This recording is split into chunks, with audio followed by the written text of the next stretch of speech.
What's up, George? The sky. That's right.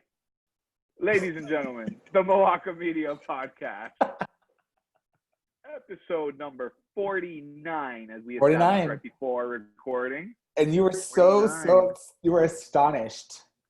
I was. Your I really was. Your astonishment was very cute. Yeah, it was like, I was like, what? No. I was, wait, what? No. Like, can you believe it? It's been 49 Yeah. episodes. I'm like, yeah, it's been a year. Yeah, it kind of works that way. The math works out, right? 52, 49, 3 weeks off. Yeah, we're about there. Yeah, We're about there. Yeah. We're about there. Yeah. Oh man, that was funny. So lots to talk about today on chapter 5. But how are you, first of all? I am good. I'm good. Yeah. Mhm. Okay, that's good. Yeah, I just kind of same here. Kind of picking up where we ended last time. This is this opportunity to go over this book has really come into a really good point for both of us, and really glad we're doing it together. So so I think for those of you that have been listening, you know that we have established that George and I have not removed ourselves. I shouldn't say that, but we have used this book and the rereading of this book to get us back on track with whatever it is you want to call it, spirituality, in touch with or creating awareness of our ego and our thoughts, and separating the two, and just overall giving us a more peaceful day-to-day experience. And it is fucking working. Yeah, it really fucking does work. I had a super emotional day yesterday. And it was difficult because I was kind of like telling myself as I was feeling the things, like be in the moment, be present, don't get caught up, these are egoic thoughts, all those things. But the emotion was still there. And it wasn't, and then I allowed myself to feel it. You know what I mean? Like trying to like calm and do the things the lessons that we've learned, particularly when we understand like what is the trigger of the feelings. I ask myself, like, is this because like, am I feeling less than, or am I feeling inferior or superior to somebody? All of those kind of like checks that we've been talking about the last couple of weeks. And it every time I tried to like insert those things, it never felt like that. It was just real, like it was just an emotional, like it was conflict that didn't have a resolution, and it was irreconcilable, and that was causing that feeling. And it manifested in a lot, like I was just like, okay, just let it out. Like, so cry and let it out, and then be in the moment of the emotion, and the moment that it passes, let it go. And I did that. And it was like, it felt, I mean, it was cathartic.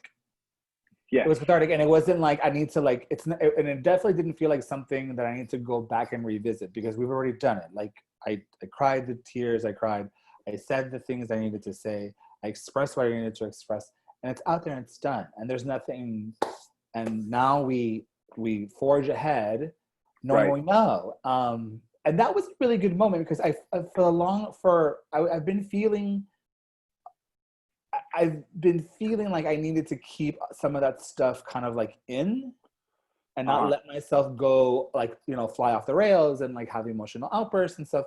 And there's a difference between, and I feel like it's important that we talk about this just before we get into the pain body, but there is a difference between having like an irrational emotional outburst and having a real moment of feeling the emotion that you're feeling. Does that make sense? Oh my, beautifully put. And it's like, okay, fine. Like, and it's like you turn to everything, you realize like, okay, and then you just let it go, and then you just like let it go, and you do it in a way that's not like, you're not lashing out, and you're not screaming, and you're not doing all the things that are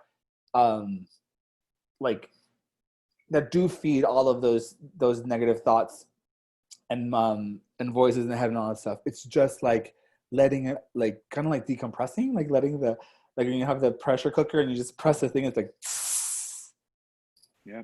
and yeah, and you do it with honesty, and you do it like with that, not with venom or you know what I mean, like, because you can be Yeah. upset at something or someone, and then turn the emotional, have the expression of emotion turn into an egoic moment where it's like, you've done this to me, you've done this to me, you know what I mean?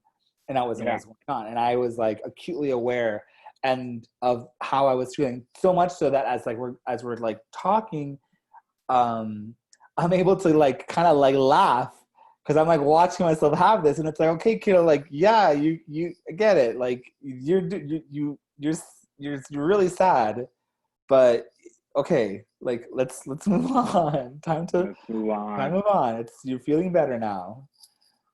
Yes. Yeah, Yes. it's good. Yeah, that's very well put, the way you said that. Because there's we have this. There's a difference between feeling a certain emotion because of the reaction to a thought, and then there's feeling an emotion because of your awareness of how you reacted to the thought. So, so one thing is, there's a trigger, it makes me feel angry, I react in an angry way. Another thing is, there's a trigger, I want to feel angry, I detect the thought, but nope, I am not going to allow myself to be angry about that. But you could feel a certain way about the fact that you wanted to react that way, and that is a cool moment. You give yourself a chance to dissect your thought process a little bit, because thoughts, George, are they voluntary or are they automatic? Well, they're completely automatic. We do not actually control our thought. Nope. Definitely not the ones that pop into our head. Not the ones that come out of nowhere. You can definitely. Someone's gonna say this, and I'm gonna speak for that person. This chapter like talks about the idea that thinking is an uncontrolled action, the way that digestion is, and their blood circulation and all that stuff. But like, let's be clear, like those, it's very different. That concept is different than like the person who like today I spent like a bunch of time thinking about the work that I was doing. Right. I was conscious, like when you're composing a song, you're thinking about what you're doing. Right. And you're driving those thoughts. But that's not what we're talking about today. But no, what we're talking about is the fact that the greater part of most people's thinking is involuntarily automatic. So in the therapy field, we call them ants, automatic negative thoughts. Like they are hormiguitas, like little ants? like hormiguitas, yes, Okay. in your brain, right? And we call them ants. Yeah, So right. That was actually written, Dr. Amen, who wrote the book Change Your Brain, Change Your Life, is the one who has came up with that cute little thing, ants in your brain. So automatic negative so thoughts.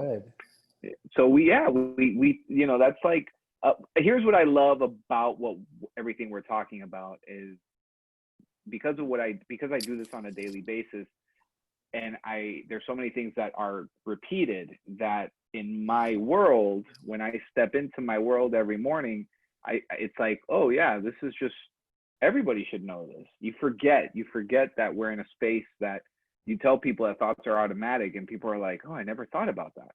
Like I didn't. You're right, they're automatic. I don't control the thoughts that pop in my head, and it's natural, and it's cool to like bring awareness to people of that, and like have them realize that that's what's happening. So the automatic negative thoughts tend to be repetitive. And one of the notes I put here is that it's nothing more than a kind of mental static, and it really fulfills no real purpose. So these negative thoughts don't really fulfill a purpose. And it says in the book, it says, strictly speaking, you don't think, thinking happens to you, right? You don't think, thinking happens to you. Yep, Yeah. you like that. Yes. Yeah. No, I highlighted it. It's like literally it's right there. Ah, right, there we go. So yeah, and that's when you said, it happens to you, like digestion happens, like circulation happens, things like that. So, and I know you mentioned that before. So that is like a great, which, by the way, let me digress for a second.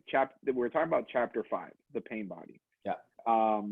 So everything we've talked about, and then, now we talk about how it affects us, and how we process the thoughts, and how it leads us to this emotional reaction.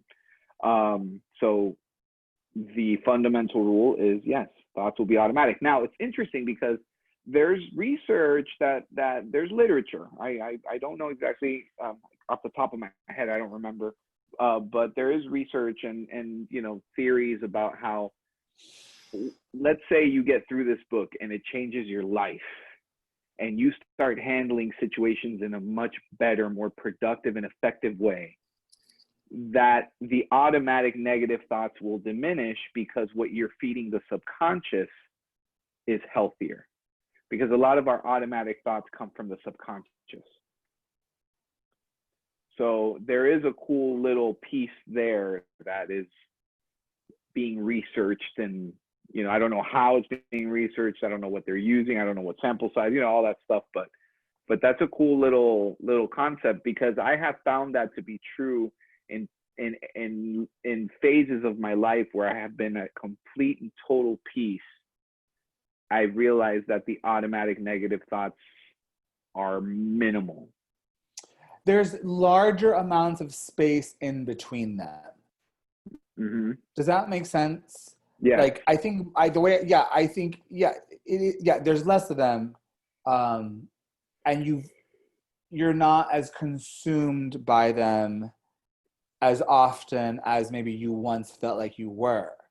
Right. They're not as frequent. They don't last as long, and they're not as intense.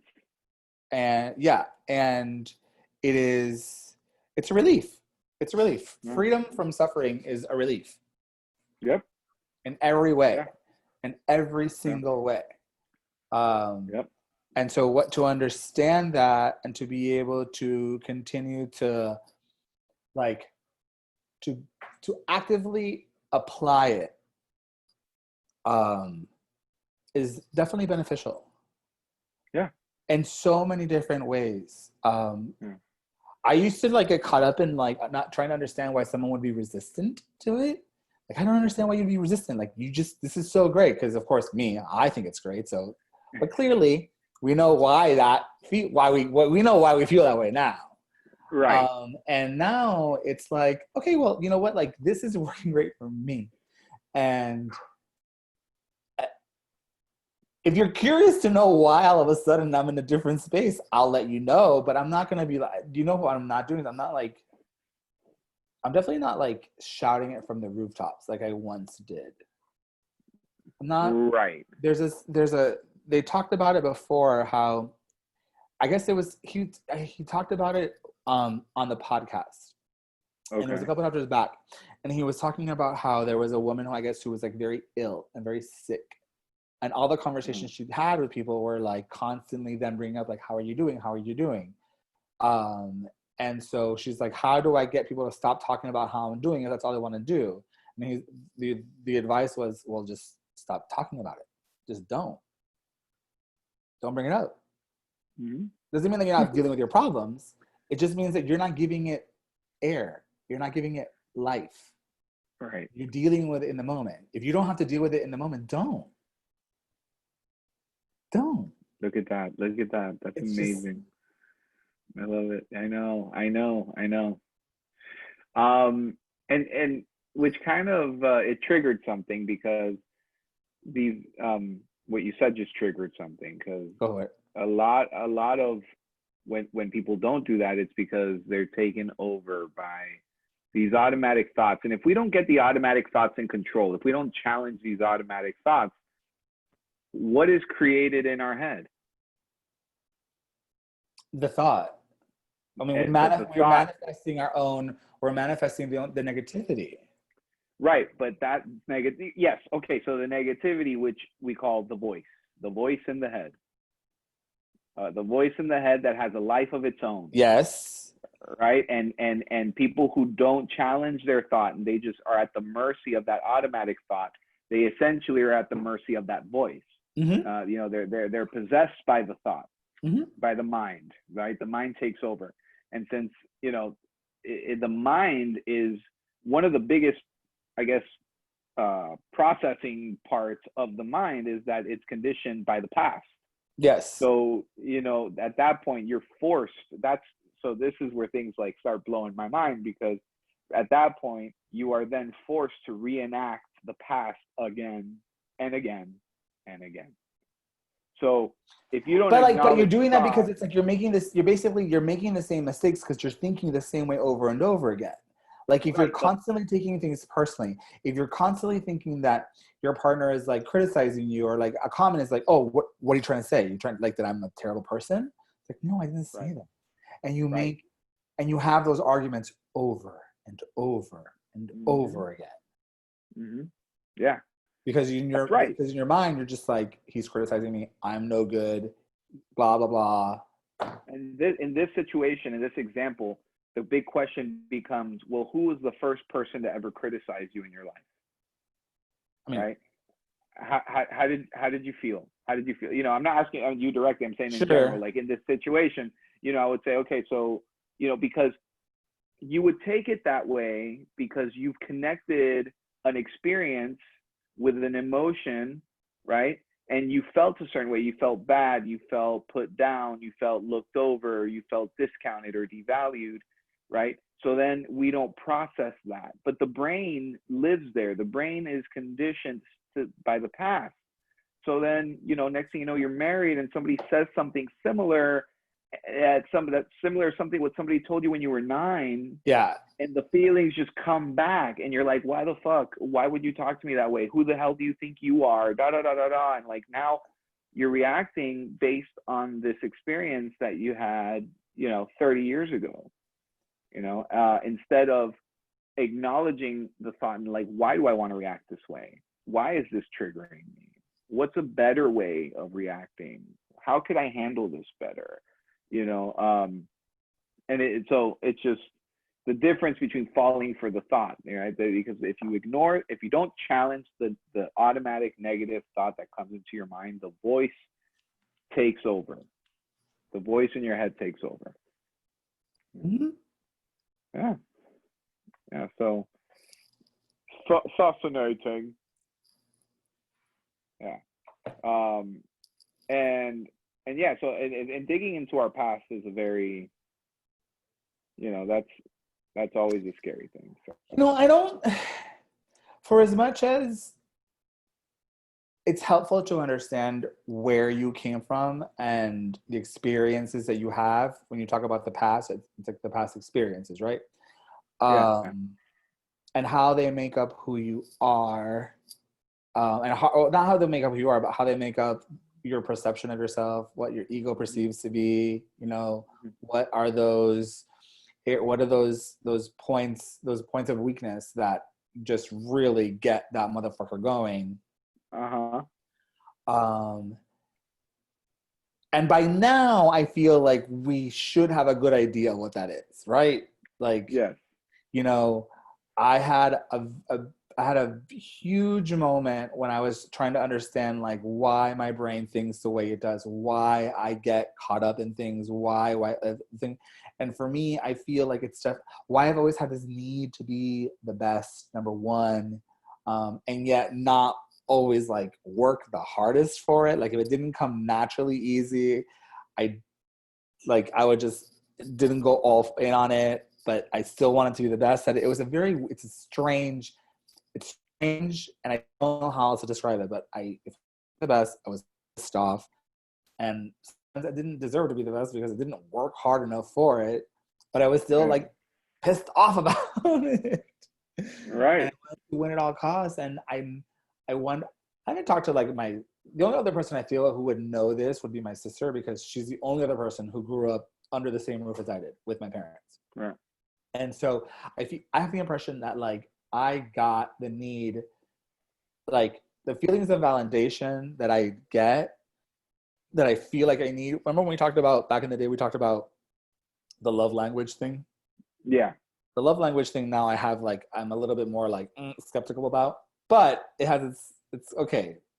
But I'll say this, because of like, the idea that like, if you need like words of affirmation as a love language, that should be a trigger point. That should be a clue that you've got some fucking issues to work out. And when I made that connection, that I need words of affirmation in order for me to feel validated in a relationship, that's a problem. Because I can't, for me to be unfulfilled because someone doesn't tell me that I'm pretty, or they like my cooking, or I'm sweet, or thank you, or hey, or how was your day, or like, I need to be able to provide that for myself. You know what I mean? Like, I need to affirm myself. I can't rely on anybody to give that to me. And so that's why that exercise with that book, I get it, I understand, and I respect it, and I think it's good to understand, and all information is good information, but having come to understand that, I feel like that was something that triggered in me as a kid, you know, like whenever I did well, like I was rewarded. And when I didn't do well, I was punished, like literally punished, either like corporally with like some sort of like getting like a spanking of some kind, or locked in my room for hours on end. Right. Like not being able to do anything, like all freedoms taken away. And so that was like fucking 5 to 10 or 5 to like basically all of your school years. That's what you could do. And it can't have set up a solid foundation for relationships. Right. And I definitely like did something about the need to like to win and be competitive, to be the best, to be, you know, to have all eyes on me, like all the attention. I don't know. It's very strange. It's super weird. Yeah.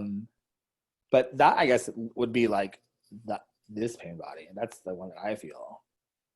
Yeah. That I'm just trying to like drop like a fucking 70-pound sandbag at the end of a wad. Just like, oh, fuck off me. I've been carrying that bitch for so long. Fucking cranky little boy, moody. He says something that I wanted to read, and it was, most people are alienated from who they are, and some are alienated to such a degree that the way they behave and interact is recognized as phony by almost everyone except those who are equally phony and equally alienated from who they are. Alienation means you don't feel at ease in any situation, any place, or with any person, not even yourself. You're always trying to get home, but you never feel at home. And I highlighted that because I get that feeling of looking for a place of belonging, looking for home, looking for acceptance, looking for someone to like us, that soothing kind of like, I'm not going to be alone. Right. Well, the ego generates emotions and are derived from the mind's identification with external factors. External factors meaning, you know, it could be companionship, people, social life, and which are all unstable and liable to change at any moment. Right. So the emotions are not really emotions at all, but states of being. You know? Well, it's so like emotions... Go ahead. Sorry. No, it's okay. No, that's what no, I mean. It moves right in. Like he's like, in addition to the movement of thought, there's another dimension to the ego, and that's the emotion. Right. So like the ego is both the thought and the feeling that's attached to it. And like emotion is the body's reaction to your mind. The body's intelligence is inseparable from itself. You don't run your body; the intelligence does. It's also in charge of your responses to its environment. That's right. But the fundamental difference between an instinctive response and an emotion is this: the instinctive response is the body's direct response to some external situation, like that flight or flight thing. And emotion is the body's response to a thought. That's right. That's right. And that's why Yep. we get all like, that's why we like cry and scream and yell and act like crazy people when our minds have these thoughts. Right. Yeah. Ugh. Yeah. And then, yeah. And I think, we kind of highlighted the same stuff because shortly after that, he says indirectly, an emotion can also be a response to an actual situation or event, but it will be a response to the event seen through the filter of a mental interpretation, the filter of thought. That is to say that through the mental concepts of good and bad, like and dislike, me and mine. It's the whole my story thing. That's when we say like, when we say in therapy, you can change the narrative. You can change the narrative, and that's that's what that exercise entails, is to, okay, you're perceiving it in a certain way. I mean, there's perception. I have this exercise that I do, and I used to teach at the college, where it's these pictures where there's actually two images within one picture. And so, you'll present it to the class, and a portion of the class will see one picture, and another portion of the class will see another picture. And it's like, which one is right? Which one is wrong? Well, right, neither.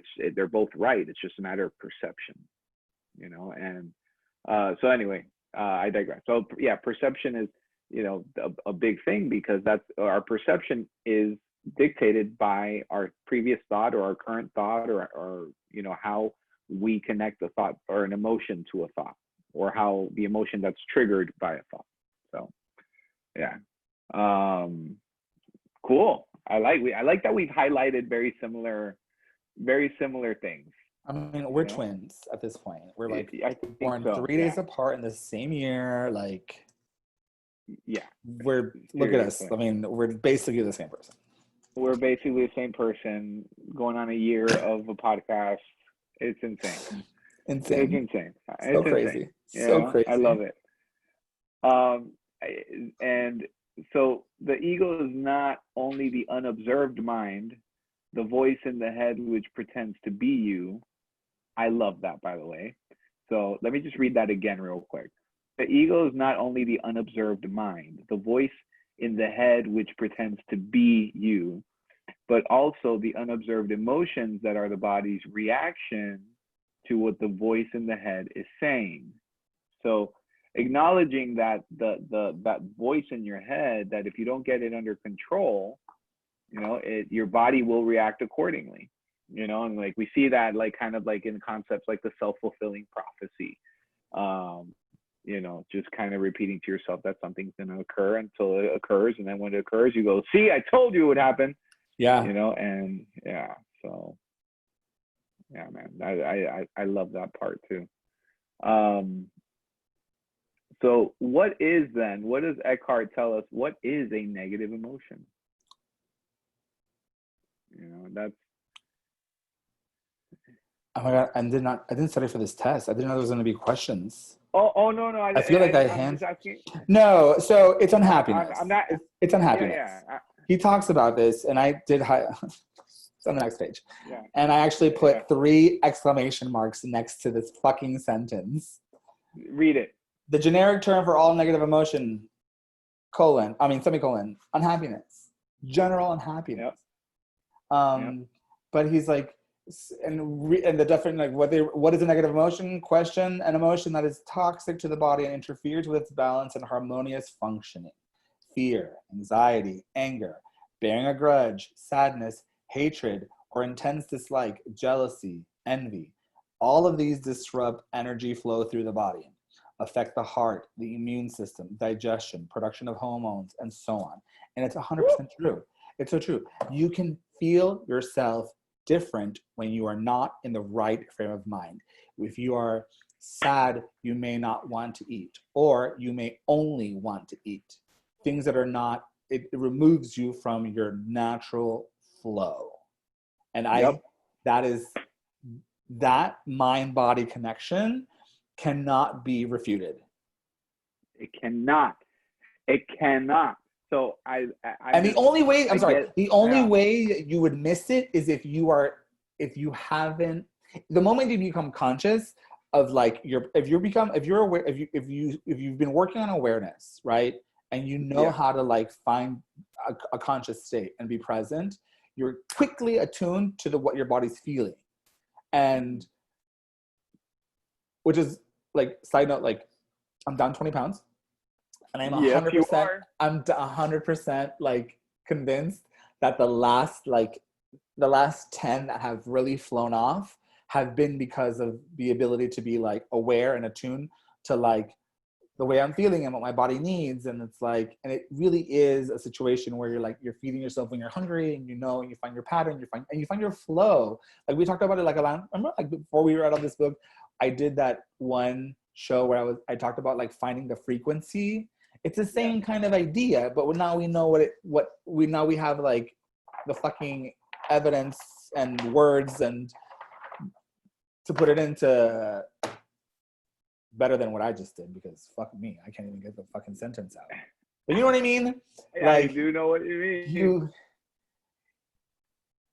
The connection between the mind and the body, and Well, I mean, I've ever since reading this book, it could be very basic, simple things. Like I have paid. It's funny because you're picking up the bottle of water now, because that's what I'm about to say. I realized that as I've been paying more attention to me and being more centered and aware, I realized that I was only drinking like 60 ounces of water a day, or like 50 ounces of water a day. I wasn't drinking much water, and I realized that a lot of my hunger came from thirst. I was thirsty, and it just gave me the sensation that I was hungry. And last week, it just like, I was like, oh, and I started drinking more water, and just that alone. And I just feel amazing. And it's like, I would have never figured that out if I wasn't in the state that I'm in now. When I talk to people about how negative emotions can cause negative physiological effects, there's been people have like said, no, that's not true. And like, I agree with you what you said. It's like, that's not something to be argued. And I know this sounds very egoic to begin with, but it's true. It's like there are certain things like facts and scientific facts that you can't really argue. And some people are like, no, that's not true, dude, because I'm a negative person. But they all, I mean, it's like the age old, I mean, how many years have we been saying stress is a killer? Stress is the number one fucking killer. exactly. Like, I mean, and stress is anything, like literally anything. And if you are consumed with the voice in the head, if you're consumed with if your mind is in control and your emotions are following your mind, your body is going to follow your emotions, and you're going to be sick and tired all of the fucking time. And not only sick and tired, you're probably going to be lethargic. You're probably not going to sleep well. You're probably going to be overweight. You're probably going to be leaning into substances, not healthy, eating whatever you want, trying to feed that demon inside, that ego inside, when all you have to do is let that bitch go. That's right. Be here in the moment, not wherever your mind wants to take you to be, where it was, not 3 years ago when everything was falling apart, or 12 years ago when everything was another way. You know what I mean? Like, yep. Yeah. I'm with you. I love it. So I don't know how many more highlights you have, but I have like 4 more.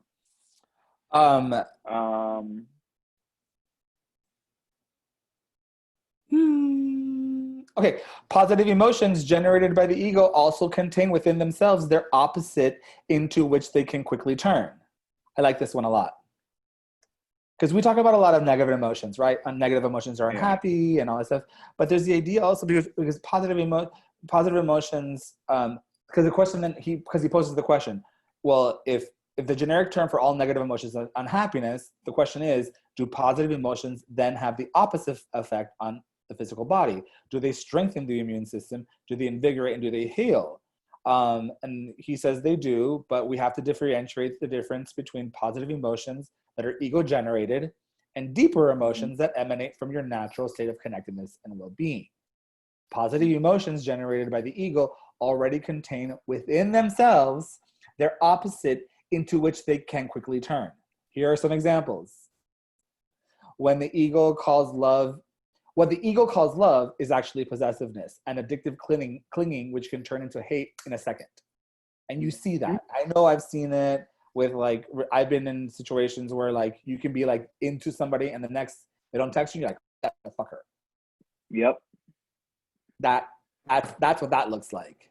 Yeah. The anticipation of an upcoming event, you know, which is the ego's over-evaluation of the future, can quickly turn into the opposite, which is a letdown or disappointment when the event doesn't fulfill the expectation.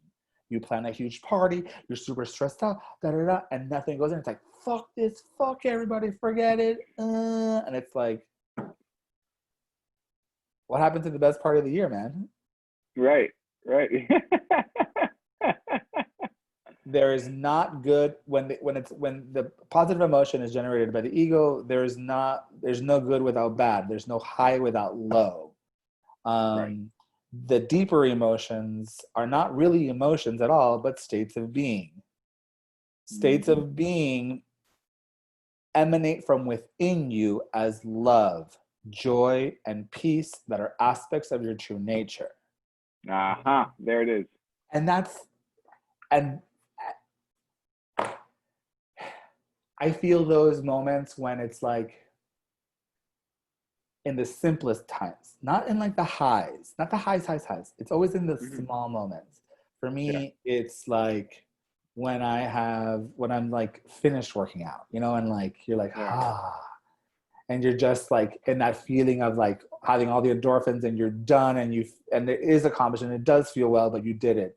When I'm done completing like a task, I become this has helped me become very productive at work, and I'm getting better at my job. You know what I mean? And so like that to me, that state of being, that wellness, the fact that I'm feeling better, that I'm moving better, that I'm looking better, which probably is a little egoic, but what's fine. All states from that sense of well-being. There's a wellness that's occurring here. Yeah. And it's an internal focus of control. Everything that you have accomplished in the last, I mean, how long has it been? I don't know, but like everything that you've accomplished, the losing weight, the you know, all that, like how you're feeling, it's all internal work, you know. So the thing is ego generated emotions are derived from the mind's identification with external factors which are unstable and liable to change at any moment. That in the past, I have talked about external locus of control and internal locus of control. So an external locus of control is it generates negative emotions. It's ego generated. And that is why when we focus on things we have no control over, we get in such a bad place. Everything you just described about how you have changed your life is all internal locus of control. They're all examples of, okay, there's all this stuff going on that I have no control over. What do I have control over? You grabbed all those things, you did something with it, you were proactive, and you're seeing results. And that's a beautiful thing, man.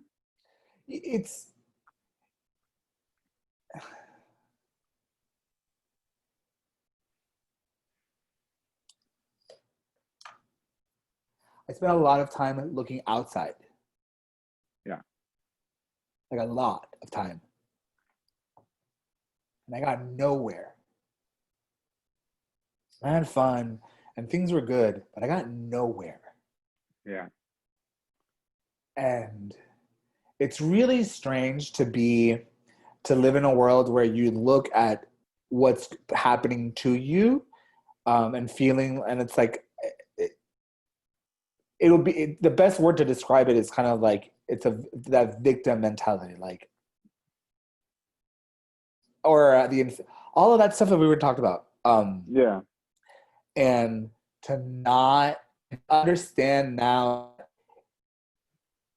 an outward, like when you look out to see what is going on instead of like turning it in to see what you can do, is a shift.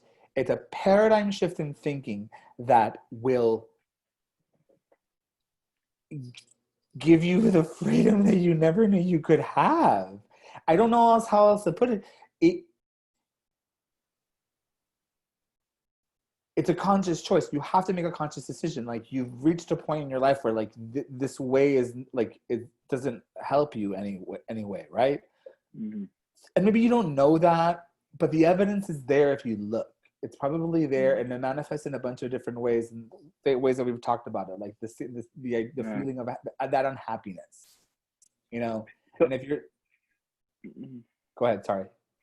no, I'm just curious because I noticed that that you were touched by that there was a reaction there, and I'd like to know, not to make this into a therapy session or anything like that. That's not what I'm trying to do, but I'm curious.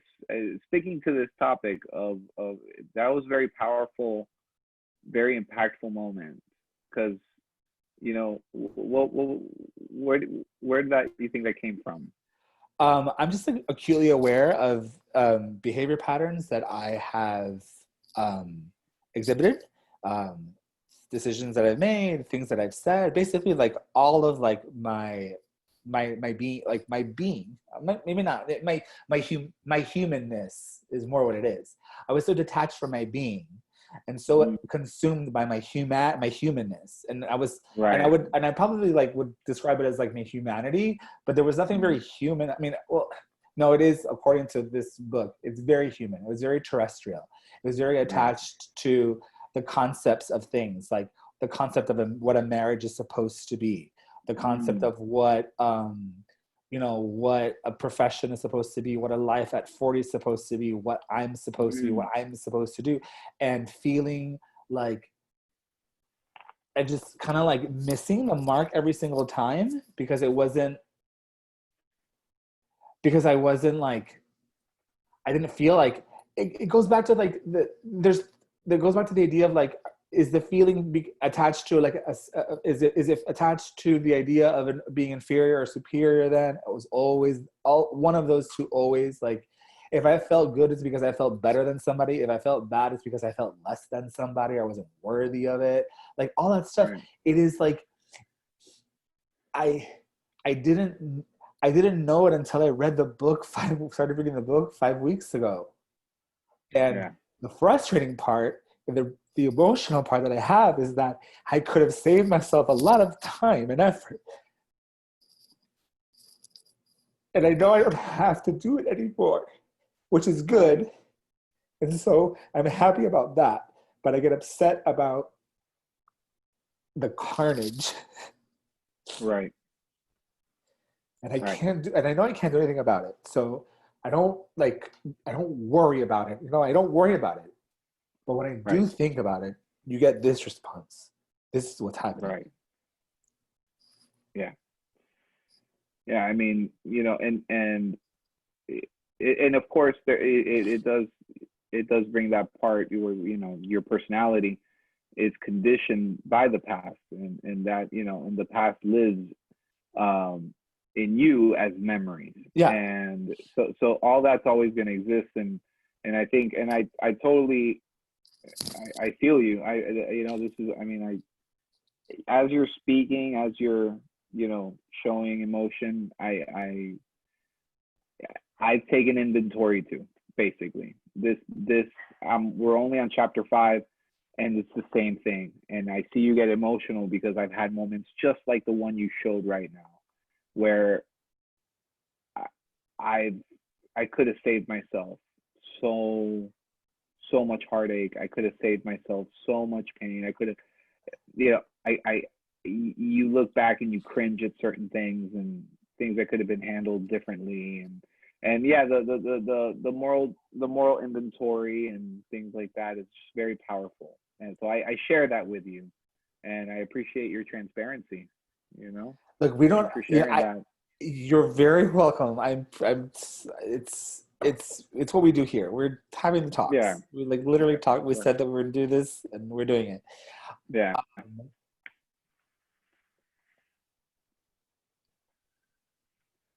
Just an example of like what I talked about before, like being able to like have the emotional feeling and then just like let it flow and move past you. This is exactly that, right? I don't have I know that when I think about the past, I get upset about it, and so I just don't. The past ant comes walking, marching by, Uh when the parade of ants of my past, all of them, because it's usually a bunch of things, right? huh. It's like, oh, the fights you had with your husband, the fights you've had with your family, the fights you had with your sister, all of the mistakes you made, all of the things you didn't do, the DUI, the recklessness, blah blah blah. They're all a bunch of, like, it's an ant pile. Let's fucking call it what it is.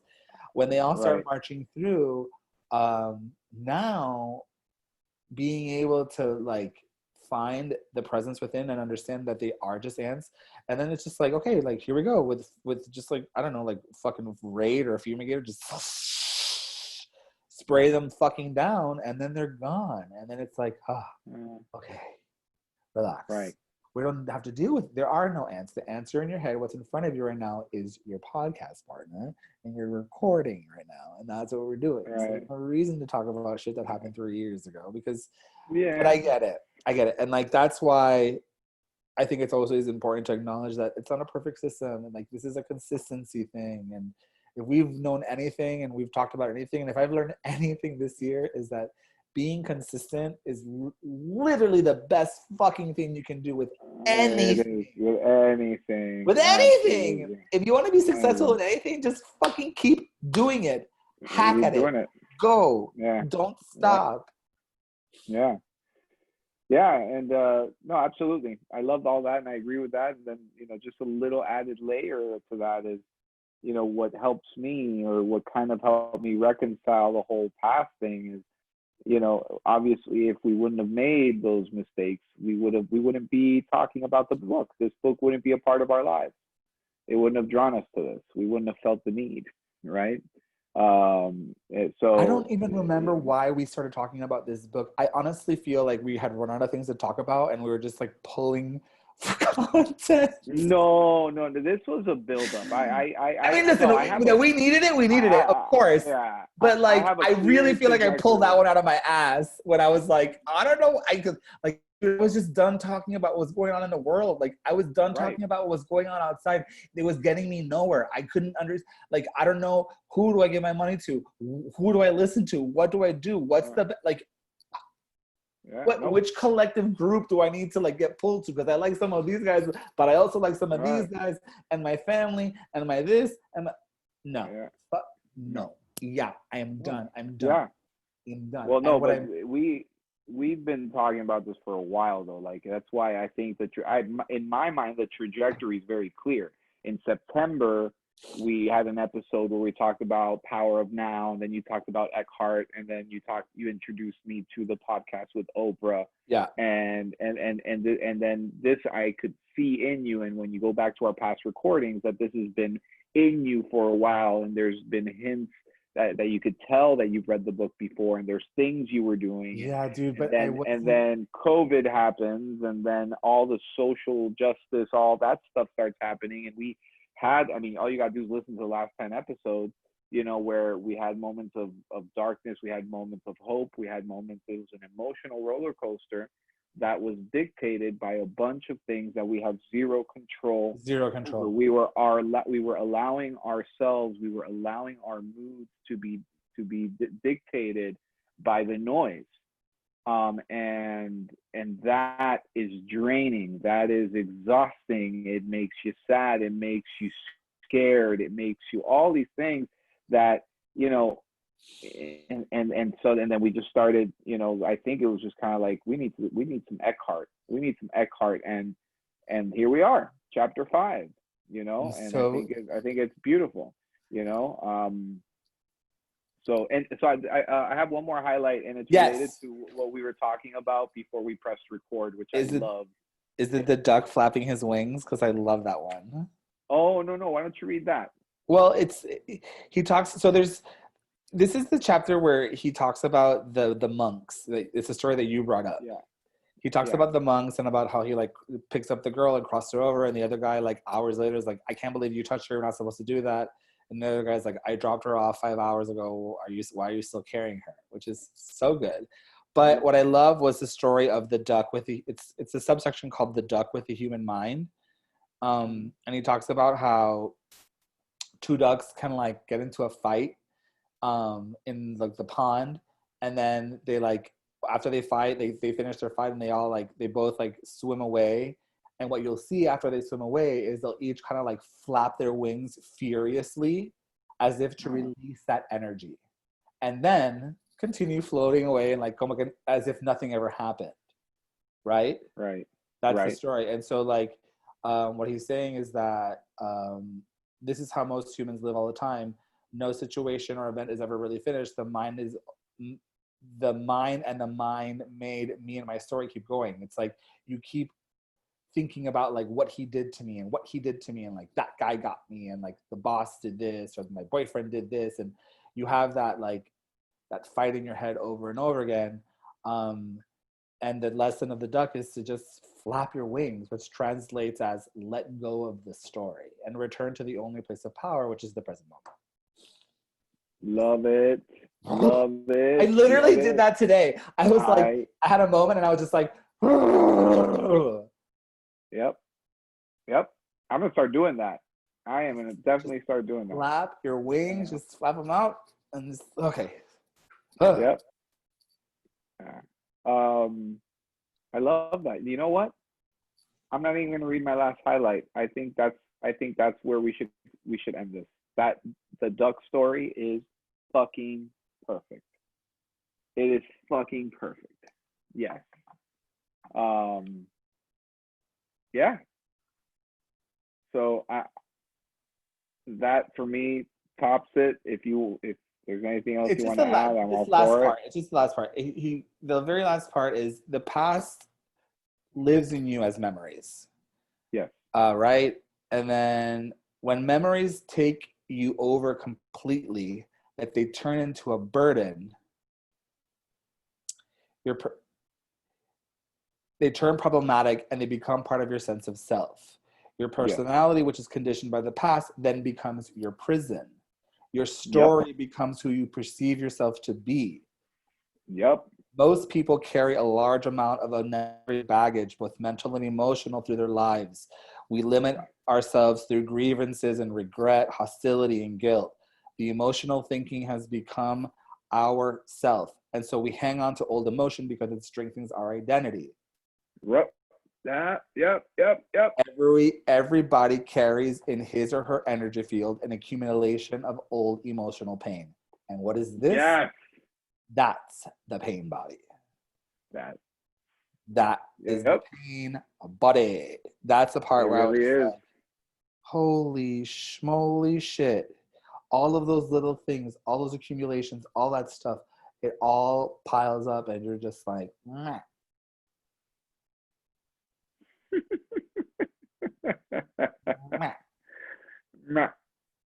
Yep.